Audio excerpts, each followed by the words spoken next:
श्री भागवत सुधा सागर शुक सागर भगवान वेद व्यास के श्री भागवत 12 स्कंदों की सरल हिंदी व्याख्या श्लोकांक सहित गीता प्रेस गोरखपुर। आप सुन रहे हैं श्रीमद् भागवत महापुराण के तृतीय स्कंद का 15वां अध्याय जय विजय को सनकादि का शाप।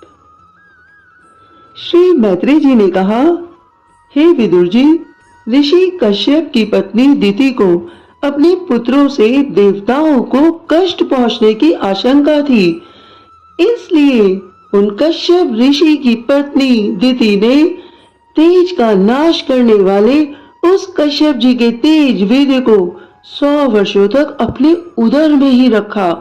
उस गर्भस्थ तेज से ही लोकों में सूर्य आदि का प्रकाश क्षीण होने लगा तथा इंद्र आदि लोकपाल भी तेजोहीन हो गए।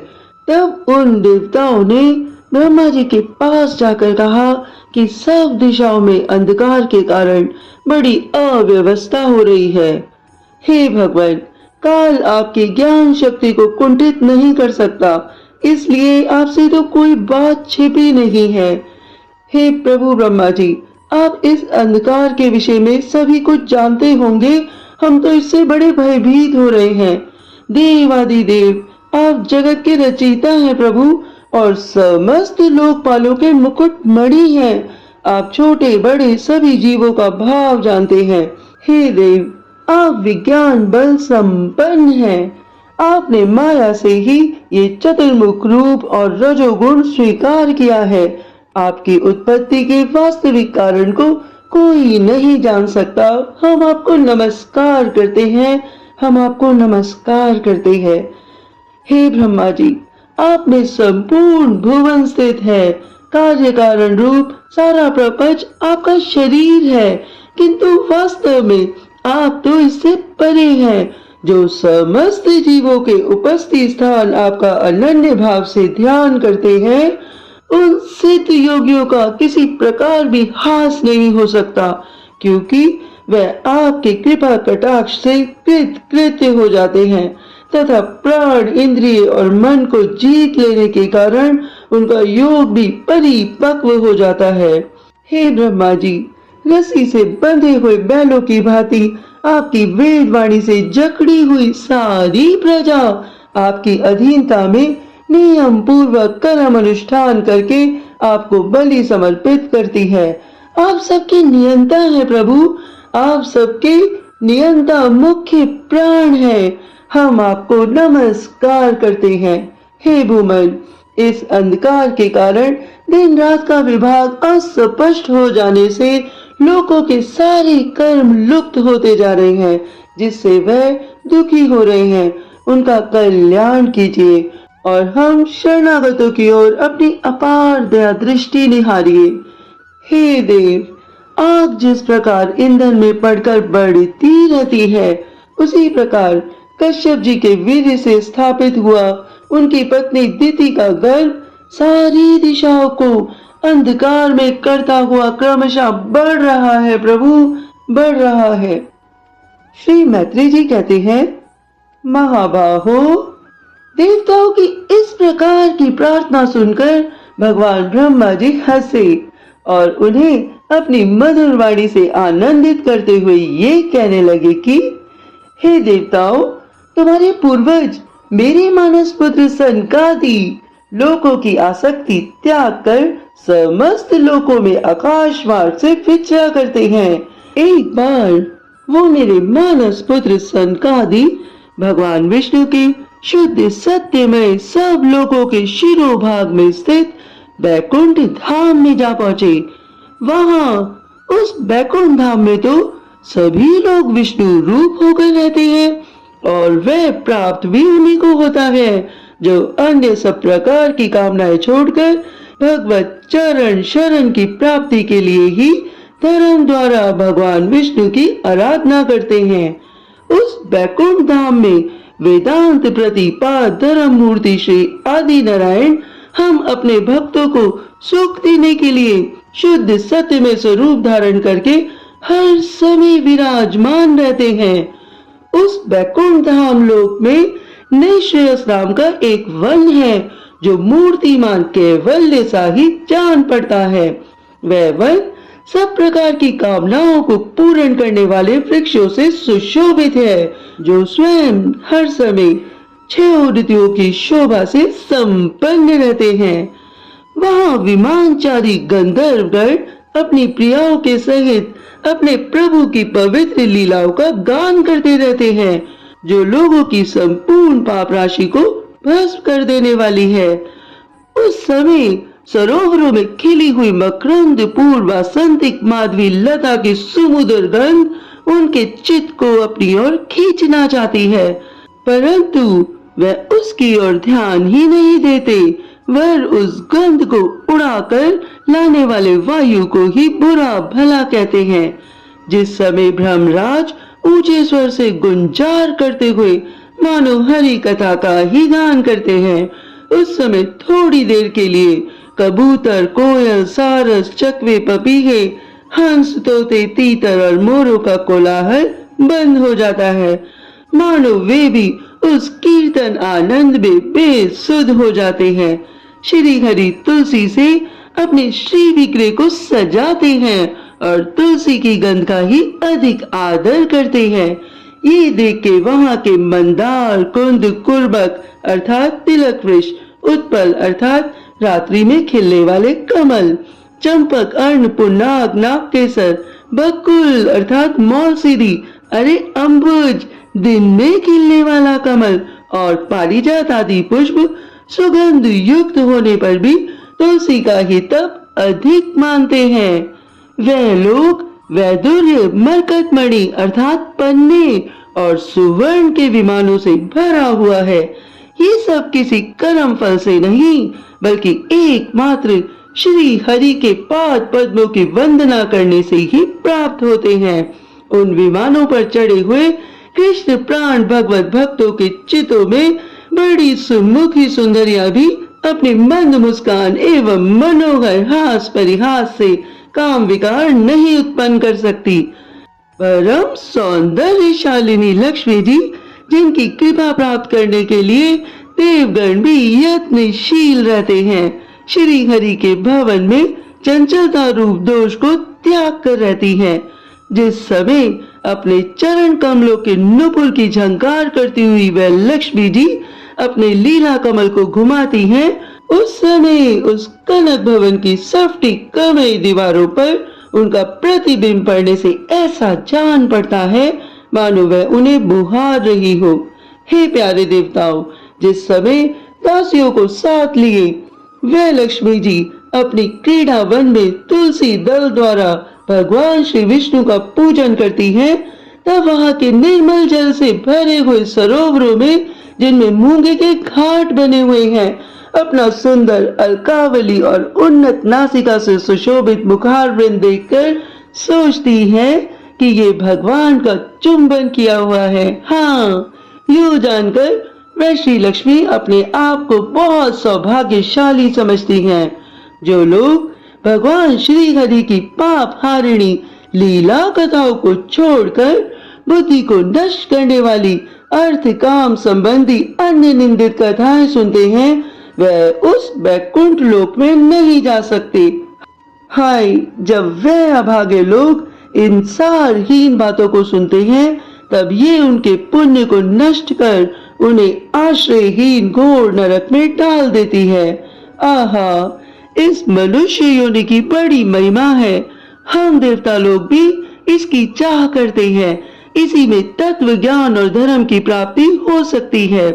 इस मनुष्य योनि को पाकर भी जो लोग भगवान की आराधना नहीं करते, वह लोग वास्तव में उनकी सर्वत्र फैली हुई माया से ही मोहित हैं। देवादिदेव श्री हरि का निरंतर चिंतन करते रहने के कारण जिनसे यमराज दूर रहते हैं, आपस में प्रभु के सुयश की चर्चा चलने पर अनुराग जन्य विगलतावश जिनके नेत्रों से अविरल अश्रुधारा बहने लगती है तथा शरीर में रोमांच हो जाता है, और जिनके शील स्वभाव की हम लोग भी इच्छा करते हैं, वह परम भागवत ही हमारे लोकों से ऊपर उस बैकुंठ धाम में जाते हैं। जिस समय सनकादि मुनि विश्व गुरु श्री हरि के निवास स्थान संपूर्ण लोकों के वंदनीय और श्रेष्ठ देवताओं को विचित्र विमानों से विभूषित उस परम और अद्भुत बैकुंठ धाम में अपने योग बल से पहुंचे, तब उन्हें बड़ा ही आनंद हुआ।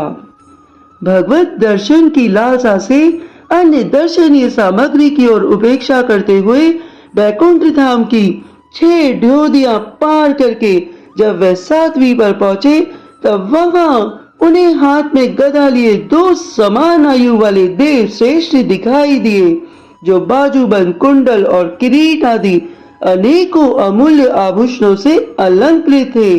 उनकी 4 श्यामल भुजाओं के बीच में मतवाले मधुकरों से गुंजायमान वन माला सुशोभित थी तथा बाकी भौहें फड़कते हुए नासिका रंध्र और अरुण नयनों के कारण उनके चेहरे पर कुछ शोक के चिन्ह दिखाई दे रहे थे।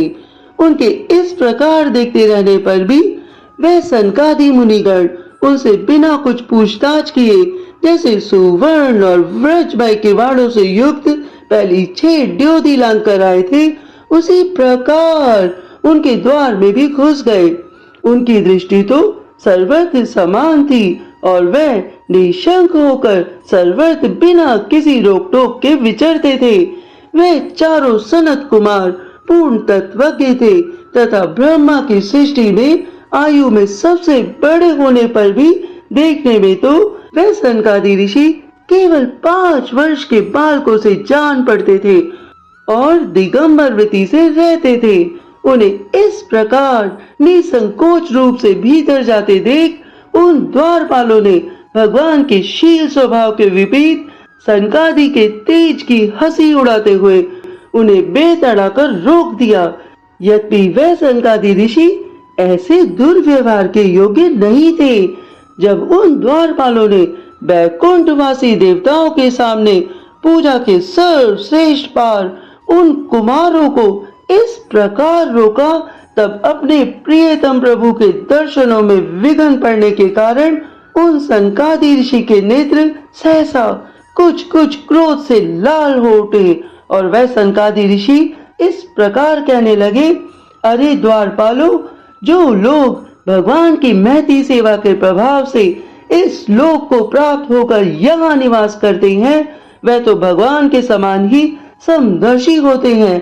तुम दोनों भी उन्हीं में से ही हो, किंतु तुम दोनों द्वारपालों के स्वभाव में ये विषमता क्यों है? भगवान तो परम शांत स्वभाव है, उनका किसी से भी विरोध नहीं है। फिर यहाँ ऐसा कौन है जिस पर शंका की जा सके? तुम स्वयं कपटी हो, इसी से अपने ही समान दूसरों पर शंका करते हो। भगवान के उदर में ये सारा ब्रह्मांड स्थित है, इसलिए तुम द्वारपाल यहाँ रहने वाले ज्ञानी जन सर्वात्मा श्री हरि से अपना कोई भेद नहीं देखते, बल्कि महाकाश में घटाकाश की भांति उनमें अपना अंतर्भाव देखते हो। तुम तो देव रूपधारी हो, फिर भी तुम्हें ऐसा क्या दिखाई देता है जिससे तुमने भगवान के साथ कुछ भेदभाव के कारण होने वाली भय की कल्पना कर ली? तुम हो तो इन भगवान बैकुंठ नाथ के पार्षद, किंतु तुम्हारी बुद्धि बहुत मंद है। अतएव तुम्हारा कल्याण करने के लिए हम सनकादि तुम्हारे अपराध के योग्य दंड का विचार करते हैं। हे द्वारपालो, तुम अपनी भेद बुद्धि के दोष से इस बैकुंठ लोक से निकलकर उन पाप में योनियों में हो जाओ, जहाँ काम, क्रोध, लोभ प्राणियों के ये 3 शत्रु निवास करते हैं। सनकादि ऋषियों के ये कठोर वचन सुनकर और ब्राह्मणों के शाप को किसी भी प्रकार के शस्त्र समूह से निवारण होने योग्य न जानकर श्री हरि के ये दोनों पार्षद अत्यंत दीन भाव से उन सनकादि ऋषि के चरण पकड़कर पृथ्वी पर लौट गए। वे द्वारपाल जानते थे कि उनके स्वामी श्री हरि भी ब्राह्मणों से बहुत डरते हैं, ब्राह्मणों का बहुत आदर करते हैं। फिर उन द्वारपालों ने अत्यंत आतुर होकर कहा कि हे सनकादि ऋषियों, हे भगवान, हम अवश्य अपराधी हैं, अतः आपने हमें जो दंड दिया है वह उचित ही है और वह हमें मिलना ही चाहिए। हमने भगवान का अभिप्राय ना समझकर उनकी आज्ञा का उल्लंघन किया है। इससे हमें जो पाप लगा है वह हमारी इस दुर्दशा का विचार करके यदि करुणावश आपको थोड़ा सा भी अनुताप हो तो ऐसी कृपा कीजिए कि जिससे हम उन अधमदम योनियों में जाने पर भी हमें भगवत स्मृति को नष्ट करने वाला मोह ना प्राप्त हो। और इधर जब साधु जनों के हृदय धन भगवान कमलनाभ श्री हरि नारायण को ये मालूम हुआ कि मेरे द्वारपालों ने सनकादि साधुओं का अनादर किया है, तब वह श्री हरि लक्ष्मी जी के सहित अपने उन्हीं श्री चरणों से चलकर ही वहां पहुंचे जिन्हें परमहंस मुनिजन भी ढूंढते रहते हैं किंतु सहज में पाते नहीं हैं। सनकादि ऋषियों ने देखा कि उनकी समाधि के विषय श्री बैकुंठनाथ हरि स्वयं उनके नेत्र गोचर होकर पधारे हैं तथा उन श्री हरि के साथ साथ पार्षदगण छत्र चामरादि लिए चल रहे हैं तथा प्रभु के दोनों ओर राजहंस के पंखों के समान दो श्वेत चवर डुलाए जा रहे हैं। उनकी शीतल वायु से उनके श्वेत छत्र में लगी हुई मोतियों की झालर हिलती हुई ऐसी शोभा दे रही है मानो चंद्रमा की किरणों से अमृत की बूंदें झर रही हो। प्रभु तो समस्त सद्गुणों के आश्रय हैं। उनकी सौम्य मुख मुद्रा को देखकर जान पड़ता था मानो वह सभी पर अनवरत कृपा सुधा की वर्षा कर रहे हैं।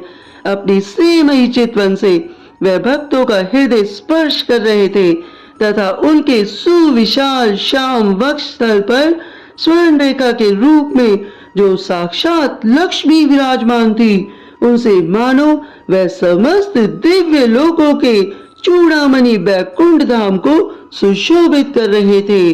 श्री हरि के पीतांबर मंडित विशाल नितंबों पर झिल मिलाती हुई करदनी और गले में भ्रमरों से मुखरित वनमाला विराज रही थी तथा वे कलाइयों में सुंदर कंगन पहने अपना एक हाथ गरुड़ जी के कंधे पर रखकर और दूसरे से कमल का पुष्प घुमा रहे थे। उनके अमोल कपोल बिजली की प्रभा को भी लज्जाने वाले मकराकृत कुंडलों की शोभा बढ़ा रहे थे। उभरी हुई सुगढ़ नासिका थी, बड़ा ही सुंदर मुख था, सिर पर मणिमय मुकुट विराजमान था तथा चारों भुजाओं के बीच महामूल्यवान मनोहर हार की और गले में कौस्तुभ मणि की अपूर्व शोभा थी। भगवान का श्री विग्रह बड़ा ही सौंदर्यशाली था। उसे देखकर भक्तों के मन में ऐसा वितर्क होता था कि इसके समान लक्ष्मी जी का सौंदर्य अभिमान भी गलित हो गया है। ब्रह्मा जी कहते हैं, हे देवताओं, इस प्रकार मेरे महादेव जी के और तुम्हारे लिए परम सुंदर विग्रह धारण करने वाले श्री हरि को देखकर सनकादि मुनीश्वरों ने उनको सिर झुकाकर प्रणाम किया।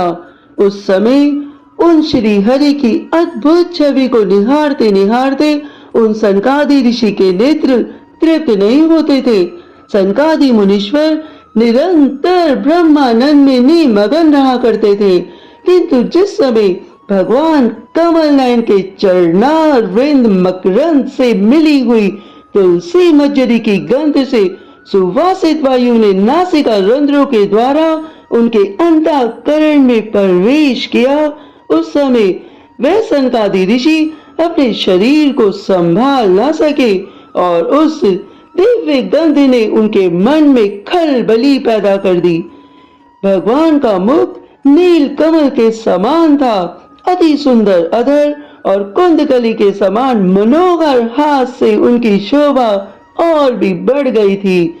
उसकी झांकी करके वह सनकादि तो कृत हो गए और फिर पद्म पराग के समान लाल लाल नखों से सुशोभित उनके चरण कमल देखकर वह सनकादि उन्हीं का ध्यान करने लगे। इसके पश्चात वह मुनिगण अन्य साधनों से सिद्ध न होने वाली स्वाभाविक अष्ट सिद्धियों से संपन्न श्री हरि की स्तुति करने लगे। ये वो सिद्धि है जो योग मार्ग द्वारा मोक्ष पद की खोज करने वाले पुरुषों के लिए उनके ध्यान का विषय अत्यंत आदरणीय और नयनानंद की वृद्धि करने वाला पुरुष रूप प्रकट करते हैं। सनकादि मुनियों ने कहा कि हे प्रभु श्री हरि, हे अनंत, यद्यपि आप अंतर्यामी रूप से दुष्ट चित्त पुरुषों के हृदय में भी स्थित रहते हैं, तथापि उनकी दृष्टि से ओझल ही रहते हैं, किंतु आज हमारे नेत्रों के सामने तो आप साक्षात विराजमान हैं। हे प्रभु, जिस समय आपसे उत्पन्न हुए हमारे पिता ब्रह्मा जी ने आपका रहस्य वर्णन किया था, उसी समय श्रवण रंध्रों के द्वारा हमारी बुद्धि में तो हे प्रभु आप आ विराजे थे, किंतु प्रत्यक्ष दर्शन का महान सौभाग्य तो हमें आज ही प्राप्त हुआ है। हे भगवान, हम आपको साक्षात परमात्म तत्व ही जानते हैं। इस समय आप अपने विशुद्ध सत्यमय विग्रह से अपने इन भक्तों को आनंदित कर रहे हैं। आपकी इस सगुण साकार मूर्ति को राग और अहंकार से मुक्त मुनिजन आपकी कृपा दृष्टि से प्राप्त हुए सदृढ़ भक्ति योग के द्वारा अपने हृदय में उपलब्ध करते हैं। हे प्रभु, आपका सुयश अत्यंत कीर्तनीय और संसारिक दुखों की निवृत्ति करने वाला है। आपके चरणों की शरण में रहने वाले जो महाभाग आपकी कथाओं के रसिक हैं, वे आपके आत्यंतिक प्रसाद मोक्ष पद को भी कुछ अधिक नहीं गिनते। फिर जिन्हें आपकी जरा सी टेढ़ी भो ही भयभीत कर देती है, उन इंद्रप्रद आदि अन्य भोगों के विषय में तो कहना ही क्या है। हे भगवान, यदि हमारा चित्त भौरे की तरह आपके चरण कमलों में ही रमण करता रहे, हमारी वाणी तुलसी के समान आपके चरण संबंध से ही सुशोभित हो और हमारे कान आपकी सुयश सुधा से परिपूर्ण रहे, तो अपने पापों के कारण भले ही हमारा जन्म नरक आदि योनियों में हो जाए, इसकी भी हमें कोई चिंता नहीं है। हे विपुल कीर्ति प्रभु, आपने हमारे सामने जो ये मनोहर रूप प्रकट किया है, उससे हमारे नेत्रों को बड़ा ही सुख मिला है। विषयासक्त अजितेंद्रिय पुरुषों के लिए इसका दृष्टि गोचर होना अत्यंत कठिन है। आप साक्षात भगवान हैं प्रभु, और इस प्रकार स्पष्टतया हमारे नेत्रों के सामने प्रकट हुए हैं। हे प्रभु, हम आपको प्रणाम करते हैं, हम आपको प्रणाम करते हैं।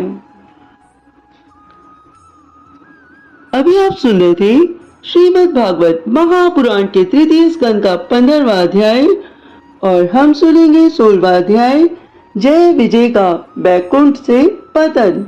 आगे आप सभी लोगों ने श्रीमद् भागवत महापुराण में जो भक्ति रस का गोता खाया है, तो आपके अंदर बैठी आत्मा, आपकी ऊर्जा शक्ति को मेरा बारंबार प्रणाम है। भगवान श्री हरि आपका मंगल करे।